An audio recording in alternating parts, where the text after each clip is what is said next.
Welcome to episode 3 of the Ask the Law Firm Seller show. My name is Jeremy Poock. I lead Senior Attorney Match, and I am the law firm seller. So in today's episode, we're going to have 3 parts. We'll have Q&A, and then we will welcome in a special guest, Attorney Steve Horenstein, and then we'll finish with Poock's post. So let's start with the Q&A, and let's jump right into it. So for our first question today, it comes from Steve Fretzen of Fretzen Inc. And Steve is also the host of a great podcast called Be That Lawyer with Fretzen. Steve asks, how do I best prepare my law practice for sale? Steve, thanks so much. Great question on the minds of thousands and thousands of attorneys, baby boomer attorneys in particular, that are thinking, like, how do you prepare? How do I prepare my law practice for sale? So let's first start with, okay, what do you have to sell? Right? What is it that lawyers have of value that they would present to a buying firm? And what we're showing here is that lawyers have and law firms have 5 components of value. And those consist of the client list and the referral source list. Taken together, that is the book of business of a given lawyer or law firm. And then the additional, what we call value chips, are the goodwill that a firm has developed over the course of many, many years in their community, state, nationally, sometimes even internationally, the subject matter knowledge that lawyers at the firm as well as parastaff have developed over the course of many years, and then more and more as the 2020s continue, the digital value that firms develop.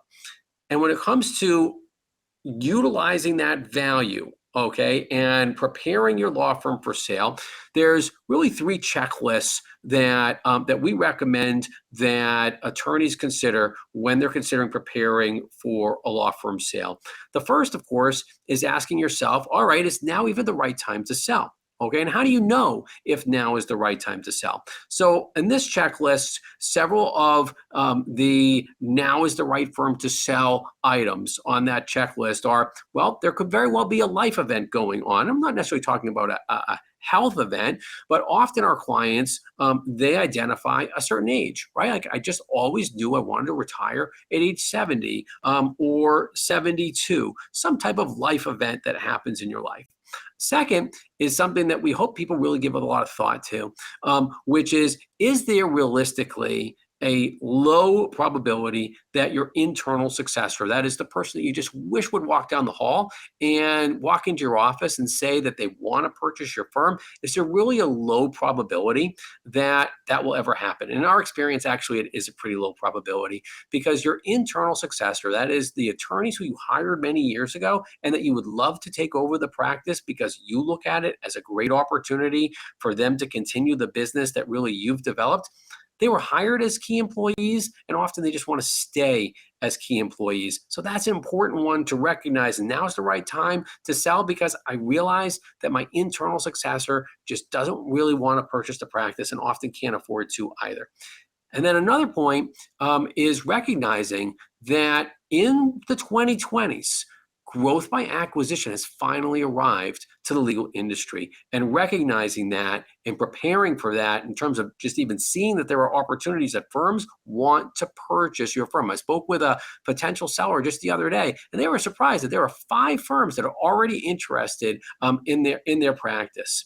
And then coming out of COVID, another reason is, lawyers, like so many of us in society today, they want to spend more time with their family. Right? And so if you're thinking about selling your practice and that you want to have more work-life balance, selling is a great way, of course, to introduce that. And it doesn't mean you have to automatically retire, because many of our clients, when they sell their practices, they really are joining another firm, practicing for a number of years, but improve their work-life balance significantly because they no longer own the practice. And then a couple other reasons why you're preparing for selling is looking at your bottom line. Okay, if your numbers are actually going down for some reason, you still have clients, you still have referral sources. Going back to those 5 value chips, those are the most important value chips when it comes to selling a firm. And if you start seeing those numbers going down and you're not generating as much revenue as yesteryear, it's really that is a hint, that is a sign, that is a bottom line reason for considering of moving over your practice to particularly to a growing firm that is certainly going to be interested in the book of business that you have that you've developed. And then another reason that so many of our clients bring up, but we really refer to this one as almost a red herring, is your upcoming lease renewal. Too many lawyers wait too long to consider selling their practice because their lease is going to be up in a couple of years. And we're always recommending just consider your lease as a deal term. Even if you have a couple years left on the lease, if now otherwise would be a right time to sell your practice, then pursue it, and it just becomes a deal term to consider.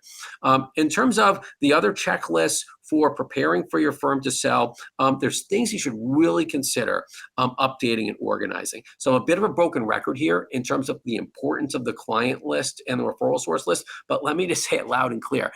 That is your most valuable asset, your book of business, your client list and your referral source list, the most valuable asset of your law firm. So a top priority if you're preparing for selling your law firm is please organize that list. What are the current addresses? What are the current email addresses? What are the current phone numbers? What am I missing? The current cell phone number, right? We text with our clients today. We communicate with people by text. Having the mobile phone numbers is huge.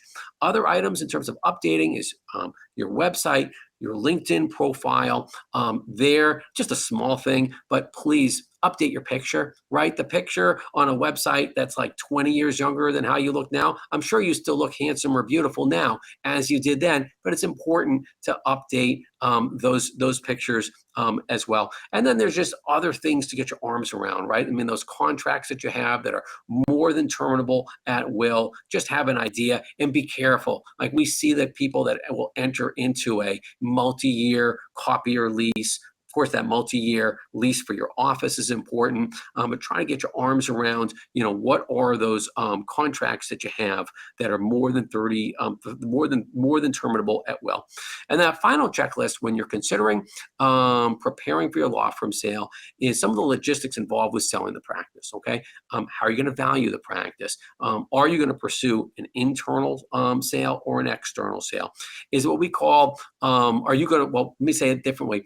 Do you qualify for what we call a law firm sale 1.0 or 2.0? Most sales today are 1.0 based on earnouts. Really, the ways that 2.0 comes into play is if your firm has really developed real brand value and has real digital value. What's your role going to be? Okay, like I mentioned before, is there a birthday there that you just really want to be all done at 70? Or do you want to be off counsel and you can see yourself practicing for many years to come? What is your role going to be? That one, and I give credit to Steve Fretson. He's the person that asked this question. Steve's a great lawyer coach, and that's one that's really worthwhile to talk through with friends, family, a business coach. Like, what is your role going to be after you sell or merge your business, your law firm? Client files, your malpractice insurance, other items that you should be thinking of, and then whether you should involve an intermediary. Of course, we can offer those services, but involving an intermediary we find is very valuable as you're considering to prepare for a law firm sale. So Steve Fretson, thank you so much for that great question. All right, what's our next question? All right, so next question is from an anonymous questioner who's in the personal injury law field and asks, okay, with a personal injury law firm sale, if it doesn't involve money up front, what's the benefits of quote unquote selling as compared to reaching an agreement for fee sharing with another PI attorney with regard to your current open cases? So thank you so much for that question. We have experience with personal injury law firms. And here, what we're showing is law firm sales 1.0. So the questioner is right, okay? Quote unquote sale in what we call law firm sales 1.0 is often an earnout price involved in the sale. That is the buyers are typically paying the sellers a percentage of the revenues that are coming in from the selling attorney's client list over a period of years, okay, as compared to actually paying a dollar amount up front. Okay, so to use this attorney's question as an example, okay, in the PI arena, sellers of PI firms have habitually, when they're going to sell, approach a friendly competitor or even a colleague in the same field. They have their number of open cases, can transition those open cases over to over to that buying firm, often for what I'll call a sweetheart deal, which is something in the neighborhood of, let's say, 50% of the collections that come in from those open cases. In Law Firm Sales 1.0, what we're suggesting often is that earnout, which can be paid out over a number of years. So often in our deals, our clients are getting paid a percentage of the revenues that comes in from the clients and the referral sources over somewhere in the neighborhood of 3 years, 5 years, 7 years, or even longer. So let's put some dollars and cents on this just to give an example. Okay, if this lawyer, let's say, has 200 open PI cases, okay, and let's say that on average those cases settle, okay, just in our example, they all settle for $50,000, okay, and they were 1/3 contingency fees. In that situation, that's going to generate $10 million, okay, in settlement funds, and that's going to generate $3.3 million in revenues to the attorney. That was the inventory that this attorney would be sitting on and when looking to retire.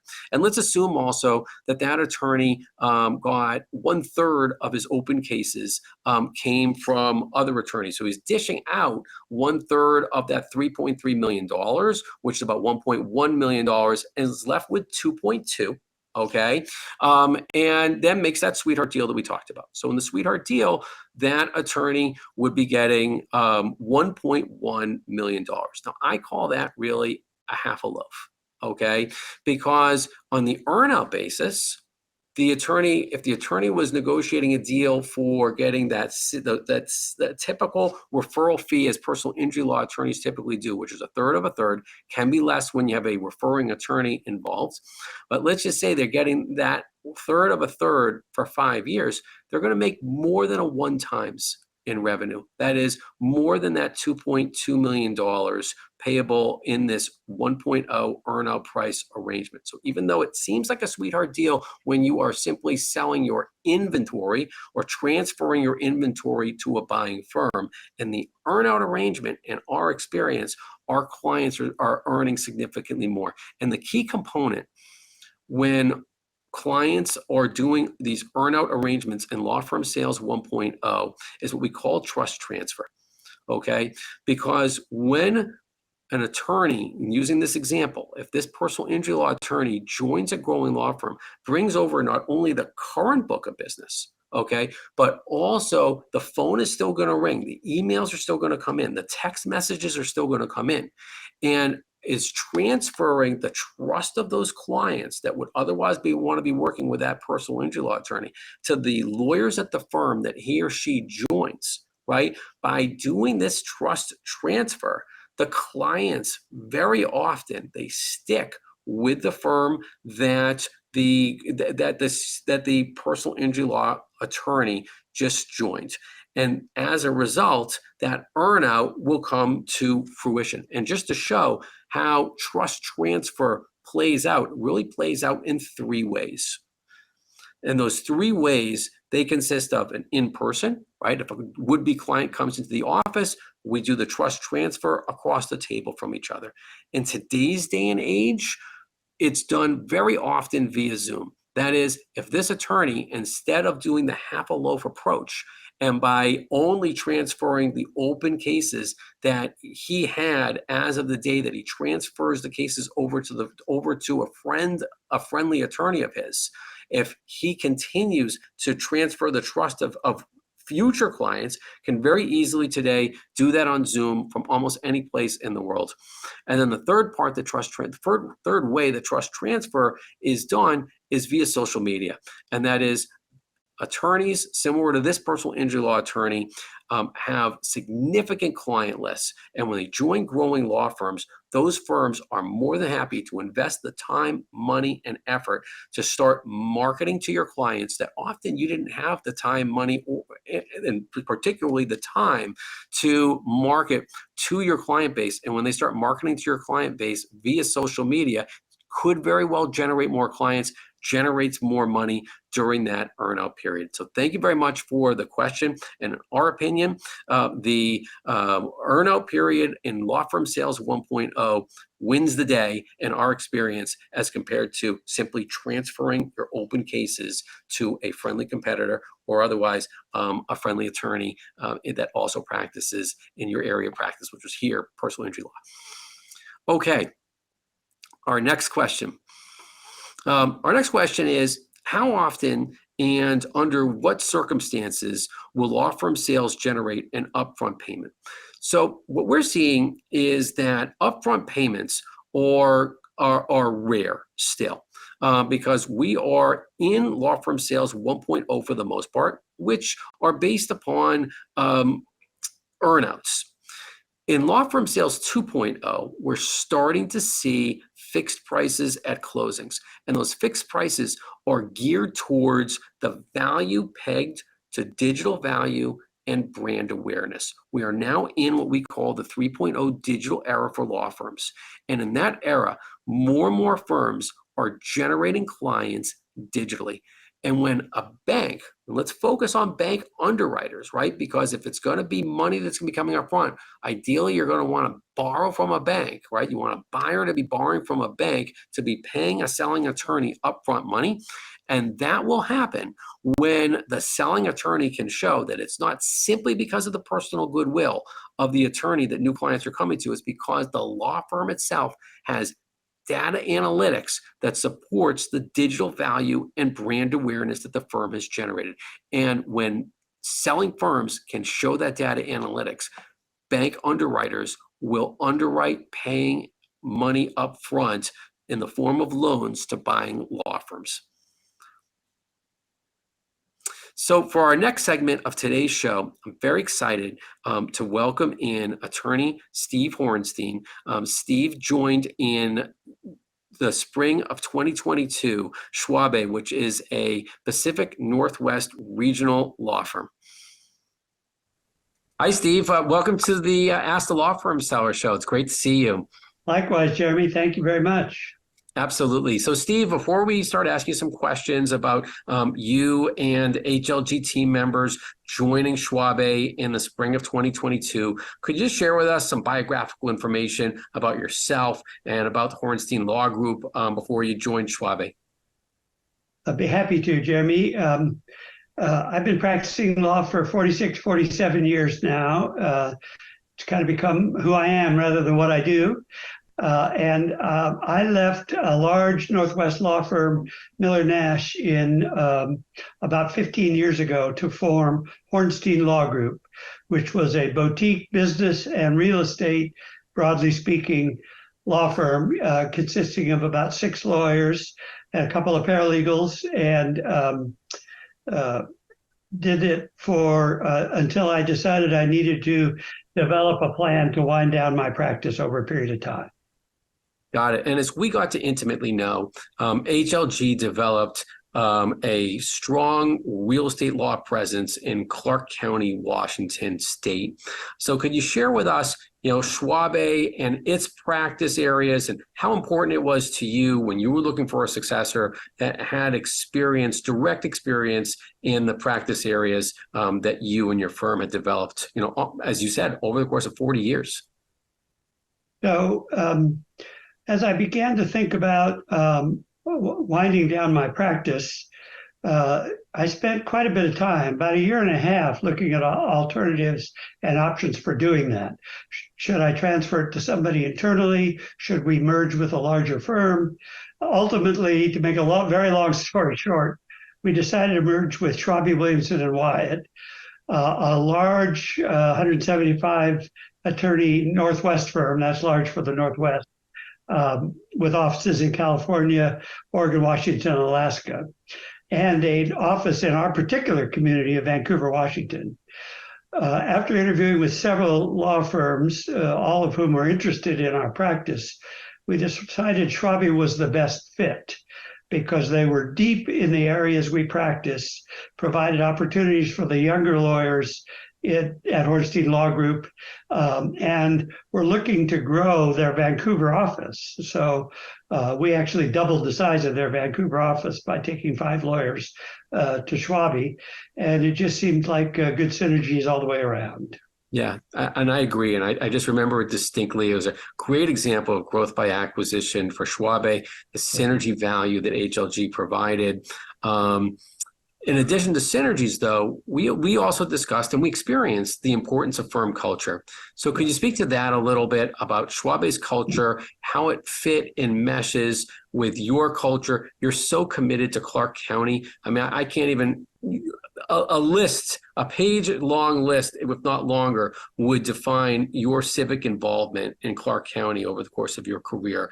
And if you could speak to how the cultural fit between you and Schwabe, how that played into your decision-making as well. Well, Schwabe in all of its offices is very community-minded. It's part of the firm's culture. Lawyers engaged in all kinds of things in the community, not just pro bono work, but other kinds of nonprofit work. And the list for them is also very long. They have that in their Vancouver, Washington office, but could use a boost to that. I think the profile that Horenstein Law Group and I brought to them gave them a boost in the community. I received lots of comments about what a good mix it was, and for not only the reasons HLG did it, but it helped boost Schwabe's profile as well in the local community. Great. And Schwabe welcomed not only you, but also other members of the HLG team. Yeah. And could you speak, Steve, to, why do you think, a firm, like you were saying, over 170 lawyers, you're certainly a tremendous rainmaker. If you could speak to the value of your team and why Schwabe, you think, took on the entire team, or not maybe the entire team, but just about the entire team when HLG joined them in the spring of 22. So that's a good question, Jeremy. And there's really 2 sides to that equation. My non-negotiable was that we make a place for all of our clients and especially all of our people that wanted to come with us. So it was non-negotiable to me that it would be a package deal for everybody that wanted to come. Out of the 6 lawyers that came, only one chose to move to another smaller firm, didn't like the idea of joining big law. The others all came with us, and from day one, Schwabe knew it was all or none. It wasn't going to be just me or just a few of us. Yep, it was very admirable. They got it. They needed more horsepower in their Vancouver office, so it wasn't a hard sell. Wonderful. And let's talk about your quality of life, right? I mean, you made it very clear during the negotiations that you weren't looking to slow down immediately. You're still practicing full time. But how, from a work-life balance, looking out, it's been over a year now since you joined Schwabe. How is your work-life balance, would you say, hopefully improved since you're no longer running your own business anymore? Well, that's a good question. I would say it's just beginning to improve because bringing a large client base with us, it took a lot of work, both administratively to move files and, from my perspective, more importantly, to make clients more comfortable with this move. So that took quite a bit of effort over the first year plus. And just very recently, I've given Schwabe a proposal for a sort of a long-term wind down for me, which they're very comfortable with because they knew that was part of my objective going in. It's more work than I thought to to make the transition with all of the people involved and such a long client list. It was quite a bit of work. And there was also more work than I thought in shutting down the prior law firm. We're just at the tail end of that now, about 15 months later. So people going into this should do it with eyes wide open, that there's going to be a period of a lot of work. But eventually it's going to serve my purpose, and it's just beginning to. Well, wonderful. Steve, it's great to see you. It was so great to work with you and also your long-term partner and your spouse, Cindy, and wish the both of you, your family, and your colleagues now at Schwab all the best. Well, likewise to you, Jeremy, and let's keep in touch. Wonderful. Thanks so much. Bye-bye. So for our last part of today's show, Poock's Post. Today's Poock's Post is, when is the right time to sell a law practice? And I've been giving a lot of thought to this question, and we'll share first what are the obvious ones, okay? In terms of if you check the box on any of the following, then it really is the right time to be considering to sell your law practice. And those consist of, you realize that your internal successor is really not ever going to purchase your law firm, and you've got to look for other options. The second one is that you're starting to recognize in your legal market that growth by acquisition has arrived. You've seen that in other industries. You've seen that in the accounting industry. You've seen it in the medical industry. You've seen it with financial planners. Now it's starting to happen with lawyers. So you see it and say, okay, why don't we explore that as well? You have a reason, personal reason, that you want to spend more time outside of the office, and it's time to slow down or just sell it all together. The next one is, maybe you're not generating as much business as yesteryear. So you're thinking, well, why don't I sell while business is still good and it's not going down any further? And then the last one is, okay, you just don't want to renew your lease, and let's explore other options. The non-obvious reason for why senior attorneys, that is, attorneys that have practiced more than 30 years, who are often in their mid-50s to into their 70s, this non-obvious reason for when is the right time to sell your law practice is when you are seeing that you are generating less clients because you're not committing to the 3.0 digital era, which we are now in. 2020 really revolutionized so much of our society from a digital standpoint. Similar to me, I'm assuming that anybody watching this today has one of these smartphones that is only inches away from you. And guess what? It's the same for your clients. And when it comes to your clients searching for law firms today and searching for lawyers today, that search is markedly different than it used to be in yesteryear, because clients, just like they're searching for anything and everything from shoes to hotels to doctors to homes, they are searching for their lawyers on Google. And as a result, those lawyers that are not adopting and adapting to the digital marketing era and the need for multi-channel digital marketing are not generating as many clients as yesteryear. The impact that that's having in terms of the value of your law firm and why you should consider selling your law practice if you're not going to commit to multi-channel digital marketing is it's impacting the value chips of your value of your law practice. We're often saying, we're pointing out that a law firm has 5 components of value. And the 2 most important components to those value chips is your client list and your referral source list.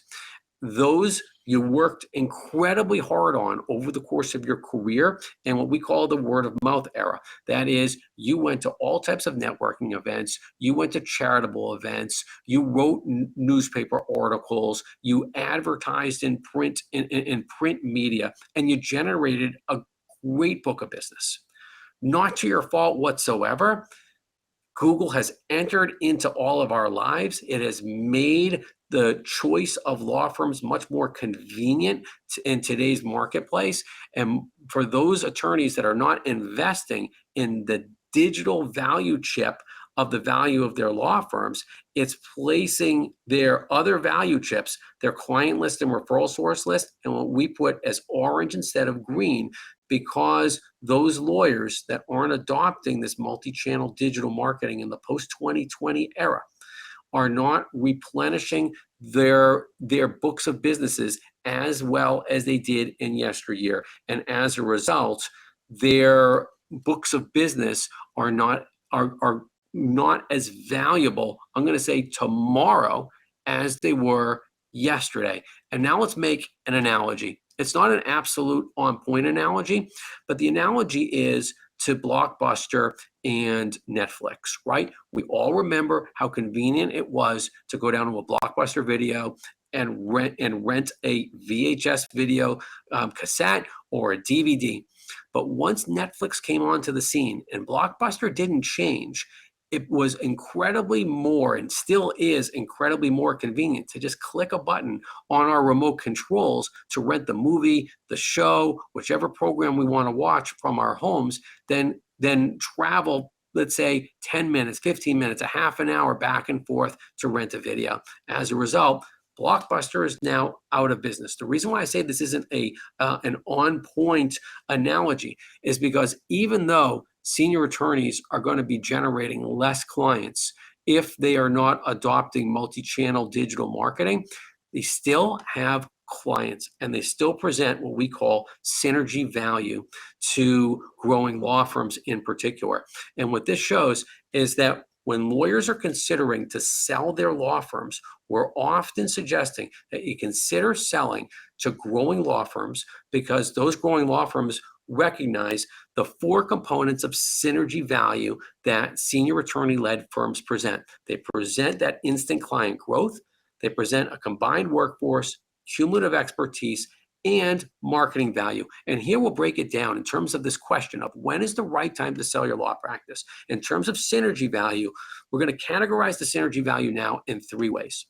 One way is the synergy value of your senior attorney that is just not going to adopt multi-channel digital marketing. Okay, despite the fact that your grandson, your nephew, your workout buddy, whoever is telling you that you need to get on LinkedIn, you need to get on Facebook, you need to start doing a podcast, all these things, in reality, you're really just not going to do. So rather than see your client intake go down over the years that are to come, we recommend join a growing law firm while you still have a very active client list that you developed in that word of mouth era over the course of your careers. That's category one. The next category for synergy value that we see in the marketplace in terms of thinking, when should I sell my law firm, is the attorneys that are prepared to invest in the digital marketing value. Invest in it.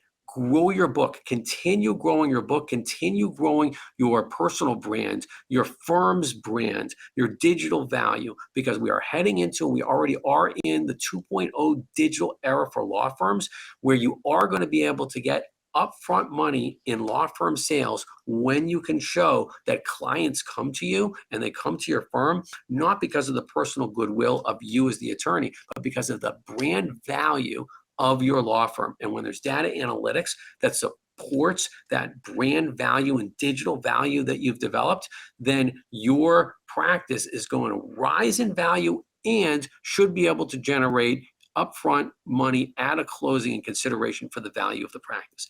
And the third tier of synergy value when it comes to when's the right time to sell your law practice is, let's say you're an attorney and you're killing it now, right? Like, you've adopted digital marketing, but it takes a ton of time, right? You enjoy practicing law. You enjoy the marketing. Maybe you enjoy one or the other. If you consider joining a growing law firm, okay, and bring your firm over, and let's say that firm is committed to either of those two categories. They're either committed to letting you continue to practice as much as you want to practice, or on the other hand, they're committed to continue to building that digital value of your practice. That is, you are on the uprise, join a firm that is totally digital committed, and you will continue to rise in value while you would have already joined that firm. An example in the real world, just to consider, is Sephora, which is now in Kohl's, right? Why would Sephora do that? Right? Sephora is opening their stores all over the country, all over the world. Well, they can get better, greater market share by joining forces with Kohl's. We're going to see that in the marketplace as well, in terms of if you are building your practice now and you join your firm while you're still growing, we see now is a great time to do that as more and more firms become more and more digitally connected to clients, when recognizing those clients are digitally connected and looking for their lawyers where they're looking for them on Google today. And that is to episode 3 of the Ask the Law Firm Seller Show.